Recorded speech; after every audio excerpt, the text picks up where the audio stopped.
Good morning, East Bay. What is happening in Alameda, Contra Costa, and Solano counties? Learn about what's happening in our communities, an in-depth conversation so you know what's going on. We're talking to government, economic, political, nonprofit, and business leaders here in the greater East Bay.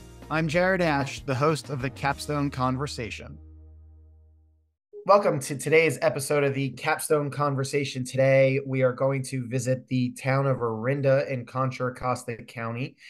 We are joined today by Mayor Darlene Gee. And welcome, Mayor. Thank you, Jared. It's a pleasure to have the time to talk to you today. Thanks. Can you give us some of your background and maybe tell us a little bit where you come from, how long you've been in council, what your day job is, and anything else you want to touch on for us?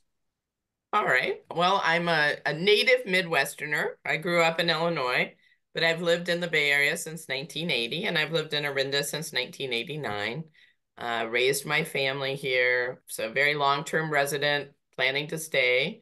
I've been on the city council since 2015. I was fortunate to be appointed to fill Senator Steve Glazer's seat when he was elected to the state Senate. And then I ran in 2016 and 2020. So it's been almost a little over 9 years now that I've been there. This is my second term in time in being the mayor because we rotate. And I am still working full time, much to a lot of people's amazement. But I'm a civil engineer by background, and I work for a large national consulting firm, and we specialize in transportation. So I specialize in transportation infrastructure. So over the last 4 decades, I've been very, very involved in transportation infrastructure and a few other kinds of infrastructure here in the Bay Area. So I bring, I hope, a good regional perspective as well as a very local perspective to Orinda. So the first thing I'm going to ask is, as a dad of three girls and a woman civil engineer, there's not a ton out there. It is definitely growing, but you have been a leader in that space. What advice do you have to my daughters that are under 10 or future generations of girls to inspire them in engineering and STEM? Well, I hope you and other adults in their life will find ways to expose them to the opportunity because you're right. It's a very good opportunity and there are so many areas and there's so much in the world that's been discussed and shared with, how young girls and women sometimes, turn left instead of right because they're just not comfortable or people aren't encouraging or there are a lot of cues that tell them no, they shouldn't do that. And the reality is there are so many fabulous careers and so many fabulous opportunities and sometimes, you have to be a little tough to get there.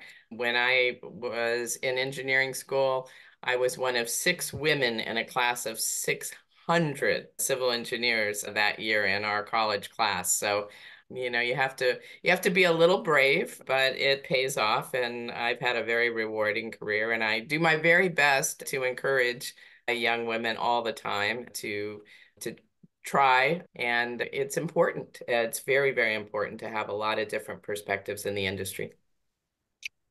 That's 1% of the class. I mean, that really is trailblazing in some ways. So I congratulate you for being well respected in your industry and your career and rising through that to be a leader. So tell us a little bit about Orinda. What should people know about your town? Orinda is a lovely, scenic, very family-oriented community. It has only been a city since 1985, although the community has been here over 100 years. We incorporated in 1985, and we are a very well-run, if small, Mhm. city. We are essentially, as many people would guess, we're pretty much a suburban bedroom kind of a community. We're not a much of a job center. Historically, we, in the long gone past in the Bay Area, we were kind of a summer place for people escaping the fog on the other side of the hills. And there were a lot of summer homes built in our area, which eventually, as the Bay Area grew, turned into, a very suburban community. So we have a lot of charming things, as many people say, hidden gems. Many people are very familiar with our historic Orinda Theater, which is one of only three remaining theaters in the Bay Area. That is the original Art Deco kind of theater. We have, a lot of other great, restaurants, activities, just a lot of local charm and a lot of family oriented things. We have a great school system, which many people are aware of and is often the number one reason why people move to Orinda. So all in all, it's a very beautiful, scenic place to live and, a very nice community, which, continues to evolve. And you guys have the Cal Shakes Theater in Orinda, correct?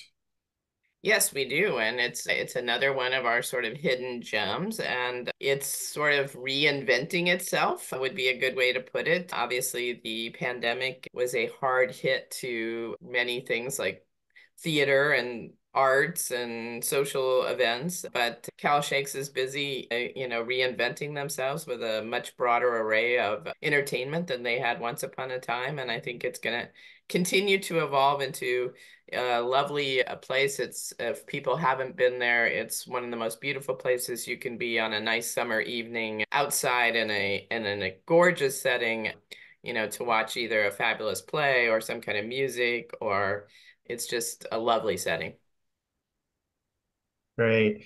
Let's talk about, you talked about it being a newer city, probably one of the newer ones in the region.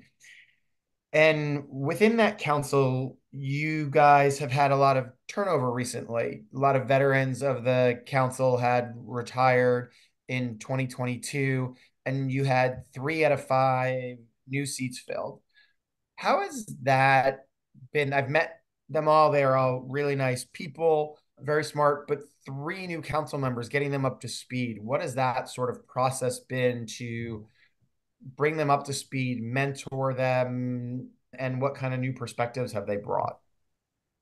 Yeah, it's been a very interesting experience, especially for me, Jared, because at this point it's hard for me to believe I'm the most senior serving council member, because my other colleague that is on the same cycle as me, because of my appointment, I have about 18 months more than she does. So it's been really great. It was so hard to lose, some of our long-term serving people like Amy Worth, who is just sort of a Bay Area legend in terms of, how much public service she's done. And so having such a changeover always comes with, everything has opportunity, right? And it's been very interesting to have new perspectives. And I think it's good. I think it's good for all communities. And for those who might not know, our current council is all women.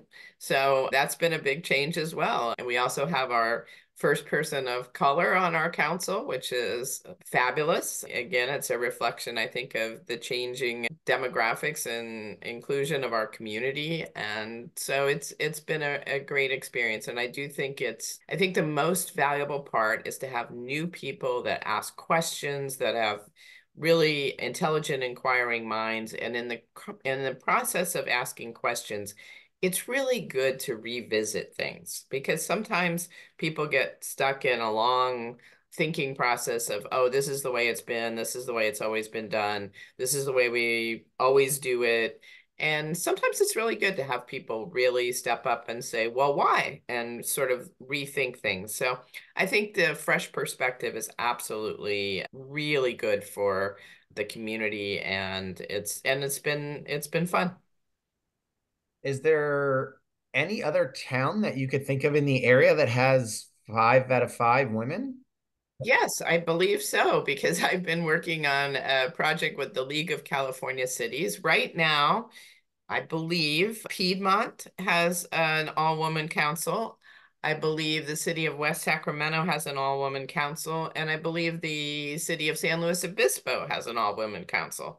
And I'm sure there must be some other ones in the state, but it's definitely, and even to more amazement in Orinda, our local Orinda Union School District also has a five-woman board of trustees right now. So definitely Orinda is seeing a lot of female leadership right at the moment. That's great. Great to hear. And I like how you talked about the innovative perspective. Do you have any examples of things that have come up where people have just been asking a new question or brought a good view to the equation?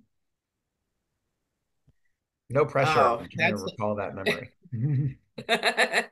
that there are so many issues that a city deals with. I certainly think that there's been an awful lot of good questions raised about our city staff processes, our approach to, a lot of the services that we provide as a community, you know, good questions about, why we're prioritizing certain infrastructure over other things. I mean, just a lot of good, thinking questions, which, lead to good discussions and, help, I think, everybody in the community, continue to understand the issues a lot better.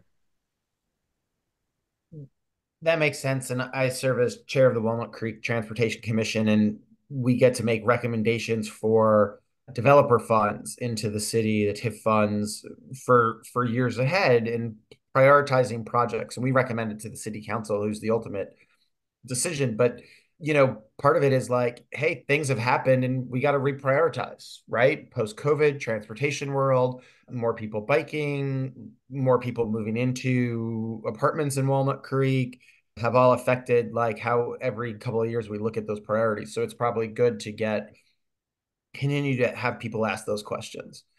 What are some of the biggest challenges ahead in Orinda? Certainly, like almost every city in California, housing. We were very proud that we were one of the earliest communities in the Bay Area that got an approved housing element from the state, but that doesn't quite mean that that the story is over. We have worked very hard because, like a lot of places in California, our city is essentially pretty much built out. We don't have a lot of, completely green space. Our growth potential is really, infill for the most part and being very creative. We have for the last 8 years really had a very major program called Plan Orinda that has been about revitalizing our small downtown, which for decades has been a controversial topic, if you can believe that, in Orinda. Some people want everything to stay absolutely the same, and other people want it to transform mightily into a much more vibrant downtown. So we've had an awful lot there, but now, even with our approved housing element last year, now we're battling, we were sued, and so we're still have that in progress. And we also are at the stage where we are required to start rezoning, and that has raised a lot of new interest in what is going on. So trying to comply with the state's housing requirements and do it in a way that the community is supportive is a huge challenge. It is probably our biggest challenge, and there we're very much in sync with a lot of other communities. Another key issue here in Orinda that's, just paramount, is everyone's mind every day, is fire prevention. We are very much a high risk community. A lot of the beauty and a lot of the scenic part of Orinda is because when people moved here, they planted enormous amounts of trees and vegetation, and we nestle up to the backside of the Berkeley Oakland Hills. And for those that remember the Oakland Hills fire in the early 90s, we're kind of the mirror image on the other side. So that's a very big topic as well. And what are some of the things the city's doing to address fire safety for people?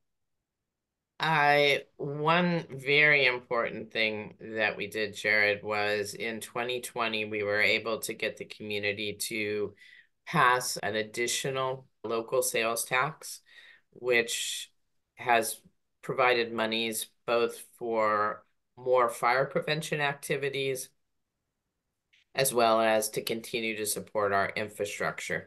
For a small community, we were incredibly successful at revitalizing almost all of our roads and street drains over local bond and sales tax measures. So our Measure R in 2020 added monies that we were able to tap into. We're working very closely with our fire district, which is the Moraga Orinda Fire District. So the city doesn't provide the fire services, but we work in close conjunction with our special district agency. And so we have pushed very hard to make sure that we're doing all the vegetation removal and compliance that we can do as the city on our properties. We work closely with MOFD to provide education, outreach. We have a mountain of available material to help people in terms of understanding how to manage their own yards, their own property. We're working very hard on evacuation issues, evacuation routes, working very closely with the fire district in terms of, maintaining compliance along those evacuation routes. We have a lot in motion. We actually have two full-time staff members in our tiny little city one of them is fully devoted to our education and outreach and fire prevention, and the other one supports it part-time. So we have a lot of emphasis on, a topic that we want to have forefront in everybody's mind here in Orinda. That's great. That is a lot of bandwidth to put towards that in your city and a lot of concentration, but right, you never want to have the avenue. You never want to have to worry about it, or you want to be prepared when it does happen. What's the one thing on fire safety you want people in Orinda to know about? What's the one thing they should know? The one thing that they should absolutely know is that there are a lot of resources for them to find on our website, on the fire district's website, and they should concentrate on what it takes to safely maintain their own property. There are so many things they can do in terms of vegetation management, in terms of ember resistant vents, in terms of gutter guards that are supplied for free by our fire district, again, to help prevent vegetation, leaves, embers. Learning a lot about fire science over the last 10 years has been a real education, but it's a very real and scary topic here and in California. And so doing everything people can and knowing what they should be doing on their own property, I think is absolutely critical. And the very linked corollary to that is making sure they understand that they've signed up for all the emergency notifications, that they know that they have a plan, that they know what they should be paying attention to and what they should do in a worst case scenario. Those are the two things that go the furthest, I think, in terms of helping to protect the community and helping to protect people's lives. Great. And we'll add to the show notes for anybody who's curious about that, where the city's website to find more information and also how to sign up for those alerts for people who live in Orinda and for other cities to hopefully copy. Yeah. You mentioned the sales tax, which passed in 2020. What else is the additional sales tax going to fund in Orinda? In addition to our fire prevention efforts, the other area that it funds is the maintenance of our infrastructure. So we use it to continue to maintain roads, drainage, any projects that affect the community's infrastructure. So we are very fortunate that, 10 years ago, we on MTC's list of road conditions of cities in the Bay Area, we were third from the bottom. And last year we were number two from the top. So we have made a huge difference in the community's infrastructure, and we want to keep it maintained.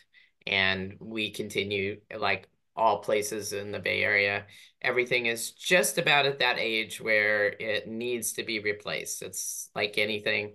It's like your home, your car, you've got to do maintenance to keep it in good shape. And we have a lot of old storm drains and a lot of old things that need to be upgraded. So that's the source of money for a lot of our maintenance. That's great. You mentioned housing. What is the city's plan for housing? Has there been any interest in that, particularly in the downtown area, in the area near the BART station? How do the building property owners feel? What interest has there been from developers? What can you share with us? Absolutely. In fact, the number one location for the greatest amount of planned projected housing in Orinda is in our downtown area. We feel there's the opportunity there for some transformation of what is currently essentially older single story, buildings that, have a variety of purposes, commercially, retail. There's an opportunity there. In this cycle of the housing element, Jared, we did not include the BART station property itself. We are very, very fortunate that, right in the center, in fact, actually, since Highway 24 kind of splits our downtown and the BART station is right in the middle of it, we are very fortunate that, we have an incredible transit linkage, right connected to our downtown, which is very valuable, always has been, and will continue to be so as we look at, ways to grow and improve.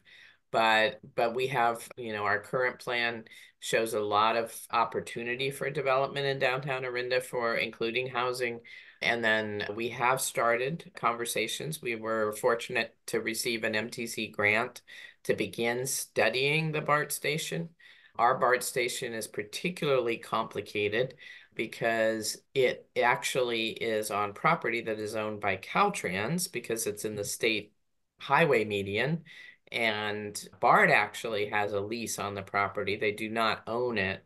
So a number of years ago, if you recall, there was a law passed in California called AB 2923, which allowed BART to begin to build housing on station sites that it owned. Orinda was not included in that because they do not own the property that the Orinda BART station is on.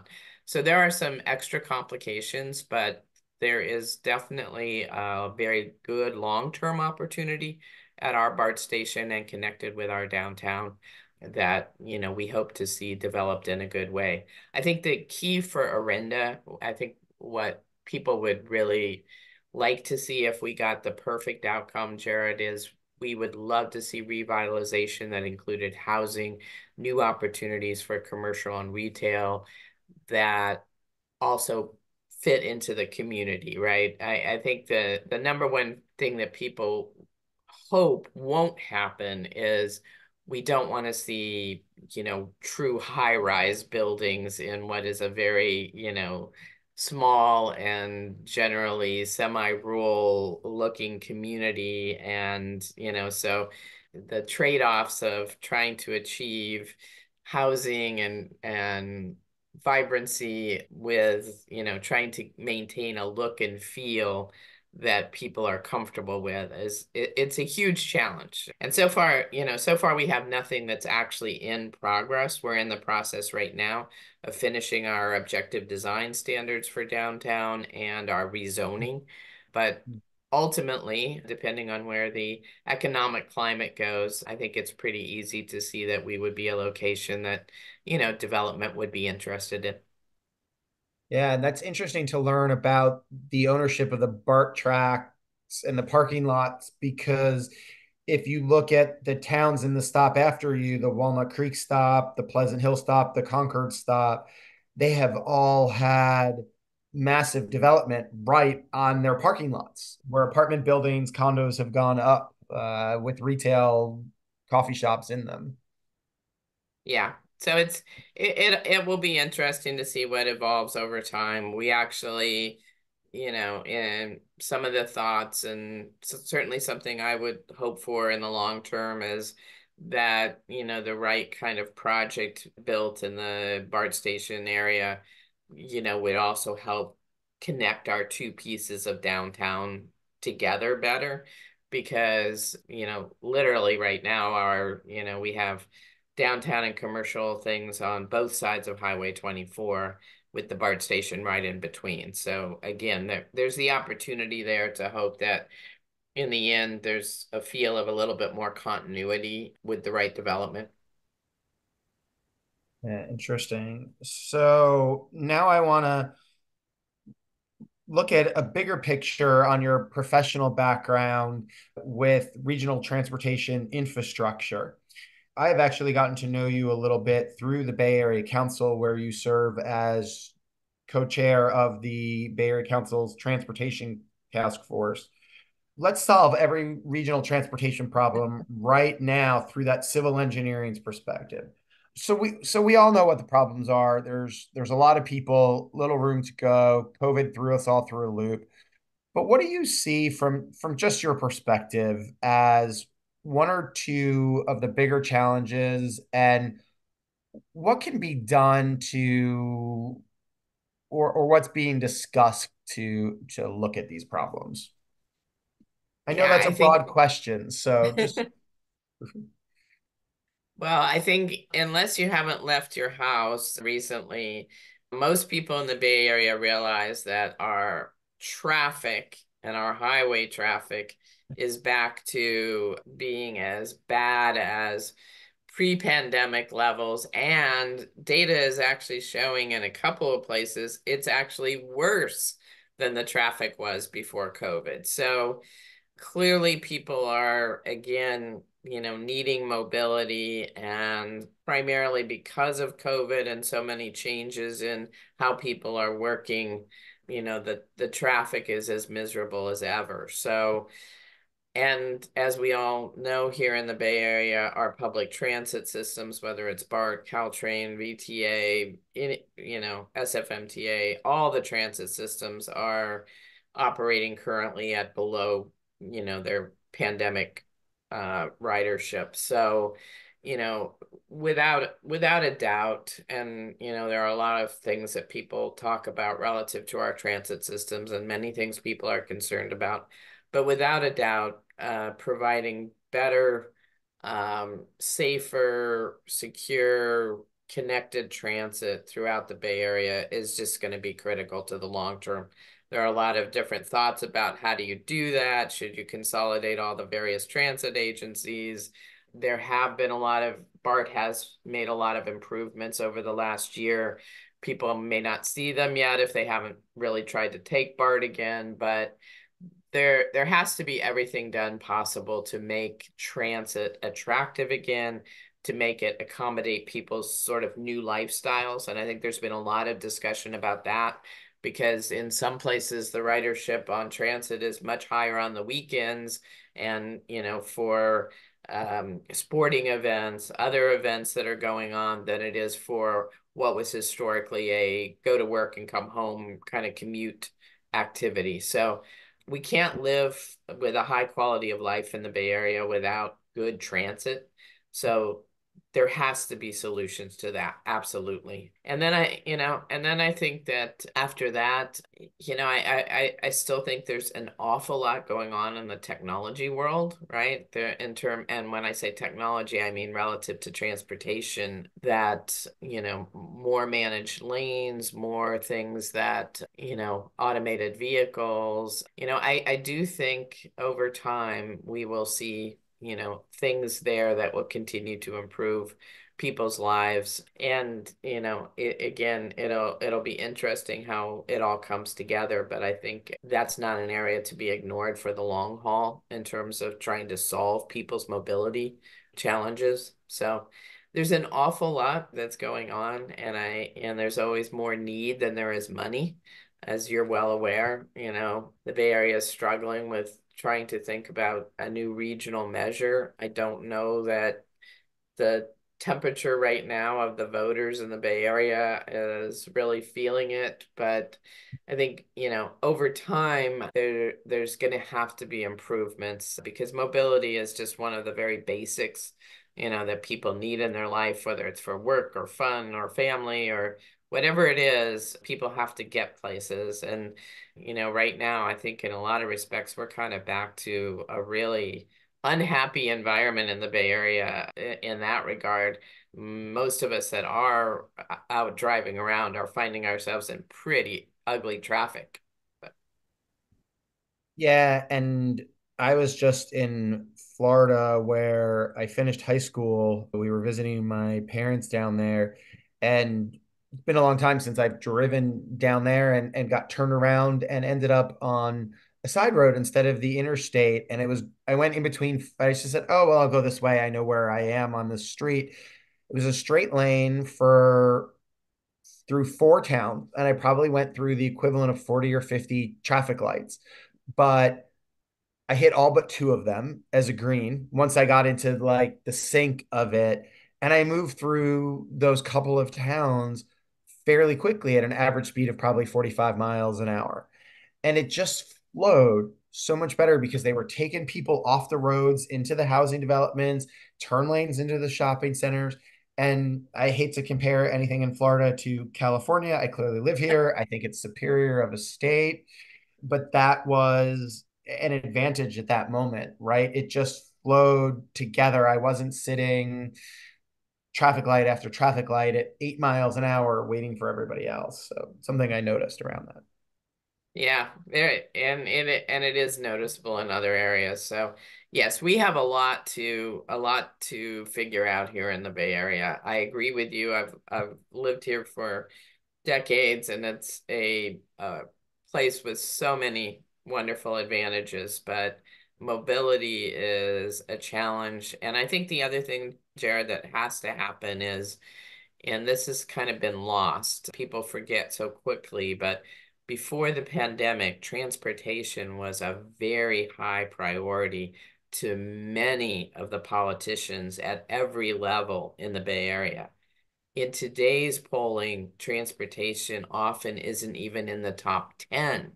Mm. And there is an awful lot of, as you know, from term limits and just changes going on, there's going to be an awful lot of new elected people at every level, local, state, federal, related to the Bay Area. And I think the other thing that simply has to happen if our transportation and mobility issues are going to be solved is our leadership needs to care about it.